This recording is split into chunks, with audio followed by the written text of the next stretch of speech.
How to fix Snapchat text and content not visible. So first thing guys you want to do is open the settings on your phone and then go to the apps manager. When you open the apps manager now right here, you will find all the apps that you have on your phone.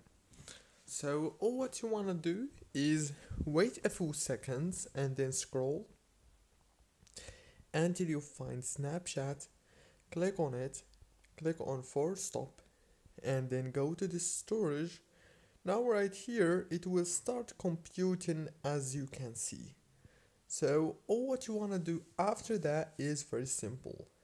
Click on clear data and click on delete. After that go back, click on force stop and then click on the data usage, disable the Wi-Fi and enable it. That's it guys, don't forget to like, subscribe, thank you for watching.